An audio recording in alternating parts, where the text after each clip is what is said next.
Welcome to the Deep Dive. Today we're going deep into the world of psychological assessments.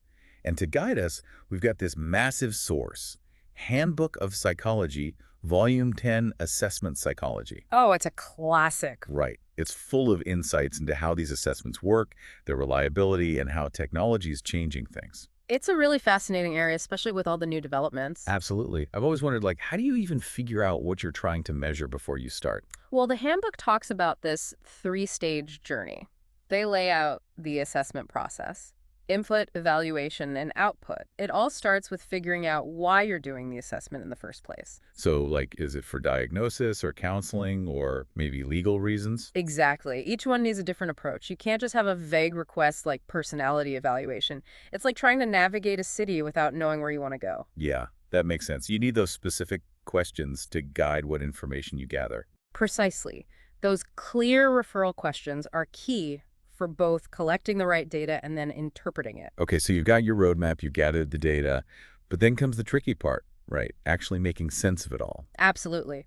The handbook really emphasizes how important the examiner's qualifications and experience are. It's not just about scoring a test, it's about understanding all the nuances. So even with those standardized tests, there's still a big human element. Oh, huge.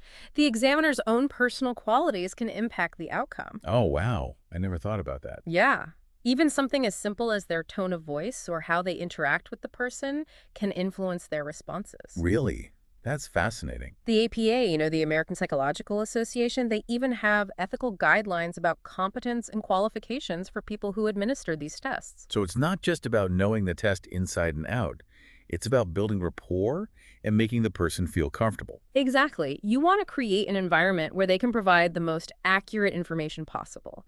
And even when you're following the standardized procedures, the examiner's demeanor can shape the person's whole perception of the assessment. It's like you think you're just answering questions, but the whole vibe of the room can change your answers. Right. And that human element is there all the way through to the final stage, the output. Right. Turning all that data into something useful. Exactly. It's about taking those findings and creating a clear, actionable report. And that report needs to directly address those initial referral questions we talked about. Okay, I'm starting to see how each stage is connected and how important it is to have those skilled examiners guiding the process. Speaking of advancements, we can't ignore computerized assessments. Are they as reliable as the traditional methods? That's a hot topic. There's a lot of research going on right now comparing them. The handbook even mentions a study with incarcerated felons where they used computerized assessments and compared them to clinician ratings. Oh, wow. So are computers taking over? Well, the agreement was fair, not perfect, but promising. Interesting. So computers are stepping onto the scene, but there's still work to be done. Yes. One of the biggest challenges is figuring out how to capture the same level of detail as human interaction. I guess computers can't really pick up on those subtle cues and adjust the assessment on the fly like a human can. Right. That's a big part of what makes a skilled examiner so valuable. It makes you wonder what the future holds. Will AI take over completely? Or will we always need that human touch? That's a big question, maybe one for the philosophers. But for now, I think it's about finding the right balance. We need to take advantage of technology, but also make sure we're preserving the expertise of human examiners. Absolutely. Well, we've talked about how these assessments work, but how are they actually used in different fields? I imagine it's quite different in a school versus a prison, right? Oh, definitely. The handbook actually takes us on a tour of these different settings, starting with schools. Okay, so let's head to school first. What are assessments used for there? One of the key uses is identifying learning disabilities. But there's a shift happening, a move towards this response to intervention model. Response to intervention, what's that? So instead of immediately going for a diagnosis, this model focuses on trying different interventions first. You see how the student responds to various teaching methods, and then tailor the support based on what works best. So it's less about labeling the student and more about figuring out how to help them learn best. Exactly. It acknowledges that learning difficulties aren't always permanent. With the right support, they can often be overcome. Now, shifting gears to medical settings. Hospitals. Yeah, I imagine the assessments there are pretty different. Right.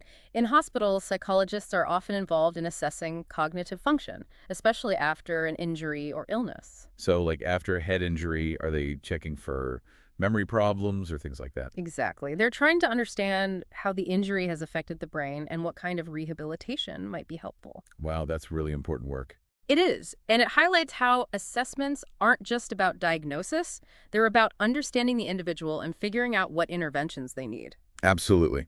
Now, the handbook also mentions assessments in correctional settings. What's their purpose there?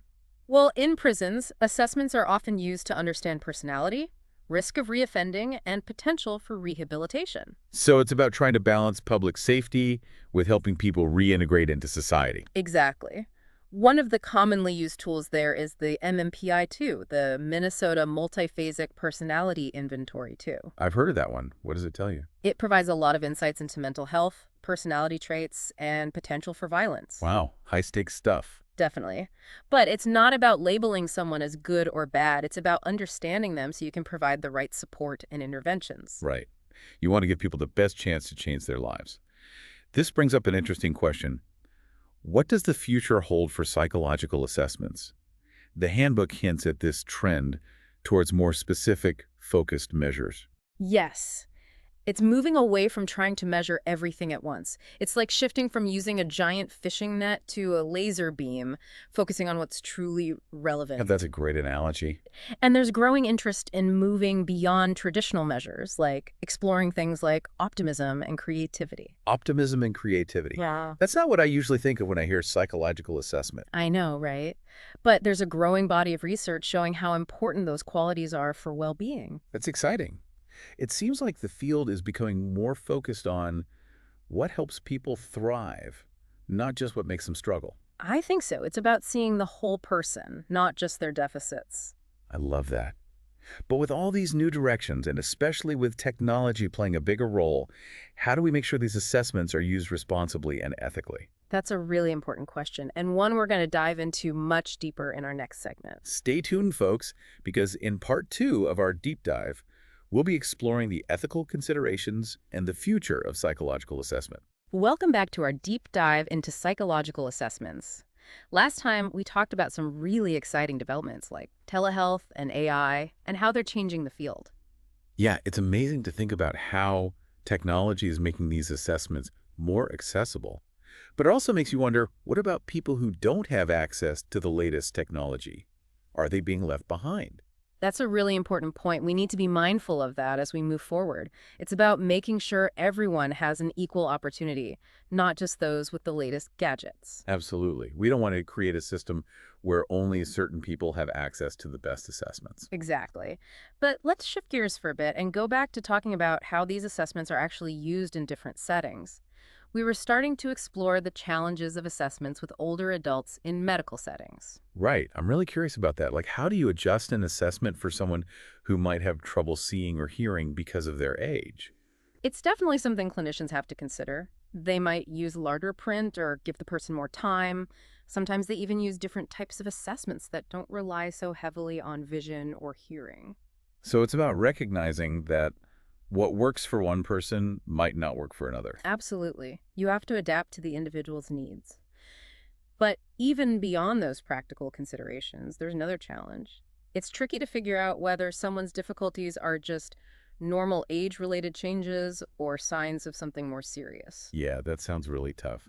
How do you tell the difference between someone being a little forgetful and someone having, like, dementia? It takes a skilled clinician. They have to consider a lot of factors, not just the results of one test. They'll talk to the person's family, observe their behavior over time, and look at their medical history. So it's like putting together a puzzle, trying to get the full picture. That's a great way to put it. And even with the best assessments, there's always some uncertainty. It's not a perfect science. That makes sense. The brain is complicated. The handbook also mentions something called polypharmacy in older adults. Oh, yes. Polypharmacy just means taking multiple medications. It's common in older adults because they might have several different health conditions. Right. And I can see how that could get confusing, especially if some of those medications have side effects. Absolutely. And sometimes those side effects can look like cognitive problems or mood changes.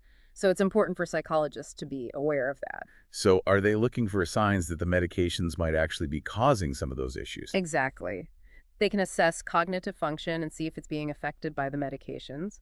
Then they can work with the doctor to adjust the medications if needed. So it's really a team effort to figure out what's going on. It is, and it shows how psychological assessments are important for more than just diagnosis. They can play a role in overall healthcare. Mm. Okay, so we've talked about medical settings. Let's move on to correctional facilities, like prisons. Yeah, that's a whole different world. It is. In prisons, assessments are often used to figure out things like personality, risk of reoffending, and even whether someone's a good candidate for parole. Those are some big decisions. They are, and that's why assessments are so important. Remember the MMPI-2 we talked about earlier? Well, that's a common tool in prisons. What kind of information does it give them? It helps them understand the inmate's mental health, personality, and potential for violence. It's about getting a clearer picture of who they are. And using that information to make better decisions about their treatment and eventually their release. Exactly. It's about helping them reintegrate into society and hopefully avoid future criminal behavior. But the MMPI-2 isn't the only assessment they use. Intelligence testing is important too. Really? I wouldn't have thought about that. It helps them identify cognitive strengths and weaknesses. That information can be useful for figuring out what kinds of educational or vocational programs would be helpful for them while they're incarcerated. So it's about giving them the tools they need to succeed once they're out. Exactly. It's an investment in their future. But there's another category of assessment that's becoming increasingly important: risk assessment. Risk assessment. Right. Is that about trying to predict whether someone's going to commit another crime? You got it. These assessments look at things like their criminal history, substance abuse, social support, and other factors to try to estimate the likelihood of reoffending. That sounds pretty complex. It is. And it's important to remember that these instruments are just tools. They don't tell the whole story. Right. It's not like you can just plug someone's information into a computer and get a perfect prediction of what they're going to do. Exactly. Human behavior is much more complicated than that. These assessments provide data, but it's up to the experts to interpret that data and make informed decisions. So they're part of a bigger process that includes things like counseling and rehabilitation programs. Exactly. So we've talked about how assessments are used in schools, hospitals, and prisons. It's clear they play a really important role in a lot of different settings. But as we wrap up this part, I want to shift our focus to the bigger picture. What are the major trends shaping the future of this field? What's on the horizon? That's a great question, and one that we'll delve into in our final segment. Join us for part 3 as we explore the exciting future of psychological assessment and what it means for all of us. Welcome back to the Deep Dive. We've covered a lot of ground, exploring the ins and outs of psychological assessments, from how they work to how they're used in different places. It's been quite a journey, hasn't it? Unpacking all the layers of this really complex field. It has. And in this final part, we're going to look ahead. What's the future of psychological assessment? What exciting new things are on the horizon? Well, there's a lot to be excited about. One big trend we're seeing is this move towards personalized assessments. Remember we talked about moving away from that one-size-fits-all approach? Right, like creating a custom-made suit instead of trying to fit everyone into the same off-the-rack size. Exactly. So imagine assessments that actually adapt in real time based on how the person's responding. Oh, wow. So it's like if they're doing well in one area, it might dig a little deeper there. Exactly. Or if they're struggling, it might adjust the questions to get a clearer picture of what's going on. That's incredible. But how do you make sure those personalized assessments are still accurate? That's where the expertise of the test developers and clinicians comes in. They use these sophisticated algorithms and techniques to make sure the assessments are still measuring what they're supposed to, even as they adapt. So it's cutting-edge technology combined with human expertise. Absolutely, the best of both worlds. And speaking of cutting edge, we can't forget about AI. AI seems to be popping up everywhere these days. Yeah. How's it impacting assessments? Well, AI has the potential to totally change how we analyze data, how we find patterns, even how we personalize those assessments. Imagine an AI system that can not only score a test, but also pick up on subtle things like facial expressions or tone of voice. Whoa, that's kind of freaky, but also really cool. Yeah. Feels very futuristic. It does, doesn't it? But you're right, it raises some important questions about privacy and how much we want to rely on machines to interpret human behavior. Right, like who's ultimately responsible for making sure the information is used ethically? It's a big conversation we need to be having as AI gets more sophisticated.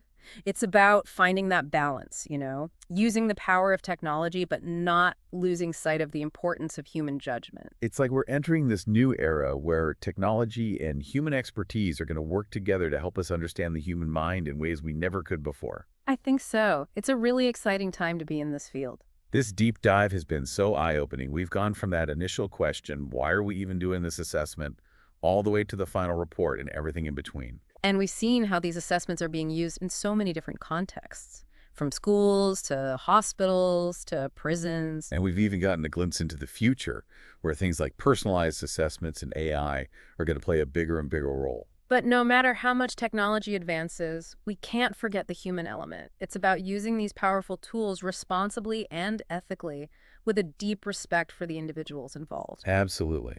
So to our listeners, we encourage you to keep learning, keep asking questions, and keep exploring the fascinating world of psychological assessment. Thanks for joining us on the Deep Dive.